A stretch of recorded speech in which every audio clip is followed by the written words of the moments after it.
This is Mel Brooks' latest comedic brainstorm, a video called Hitler Rap. It's being promoted in conjunction with the re-release of his film To Be or Not to Be, in which Brooks plays, among other roles, Adolf Hitler. To his dismay, however, MTV and other video programmers have refused to play it. He spoofed the Third Reich once before in The Producers, with a lavish production number called Springtime for Hitler. But this one may be too hot to handle. I said, dude, baby, I got me a plan. I said, what you got, Adolf? What you gonna do? I said, how about this one? World War. Something kind of extraordinary about this music video is that Hitler break dances in it. Now, only Mel Brooks could come up with an idea like that. I'm going to confess. Where did you get that idea? I am going to confess something. In the Hitler rap, I start the break. I drop, I fall on my tush, I spin once, and then somebody about 3.5 months younger than I am, maybe 35 years younger than I am, he's a great break dancer. He spun around like a top. And then I end, you know, there's a cut to me at the end with coming up with the line. So I did half of the break dancing. But who would ever think of having Hitler do a break dance, other than Mel Brooks? Well, I mean, listen, during the war, Goring suggested it. Yes, Hermann Goring said, if you will do break dancing, you will win the hearts of the public, and then they won't be so mad at us, and they would stop the bombing. I'm sure he said that. I think I read it. I think I read it somewhere. Maybe you did. I'm going to go research that myself. Interesting. You yourself are Jewish and certainly are a source of great pride within the Jewish community because of all your successes.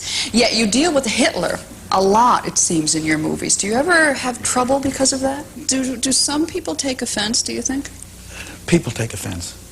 People take offense because it's a natural target.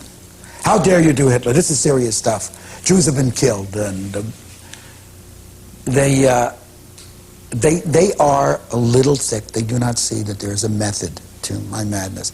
If you get on a park bench or on a soapbox and you spout a lot of rhetoric about the Third Reich and the horror of the Nazis and the cruelty and the brutality and the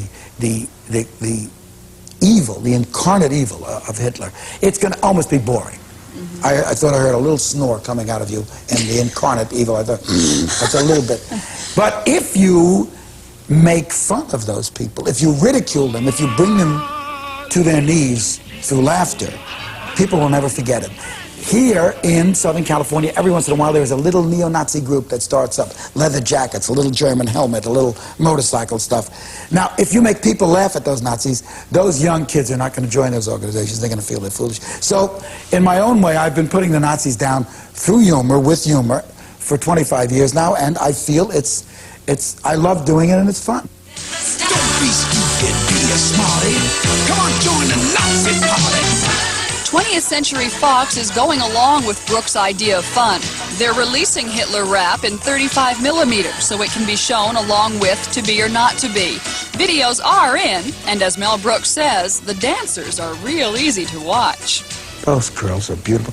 Look, I'm a happily married man. But they were beautiful. I mean, but if I were put in a vise and they put a thing around my throat and they were going to put an ice pick through my skull, I might be forced to fool around with one of them. What can I tell you? I mean, they are gorgeous. But it would take all of that. Yes, otherwise. I mean, look, I don't lie. I have been married to my wife for 19 years, a very beautiful woman. And may God strike me dead if I've ever cheated. Oh,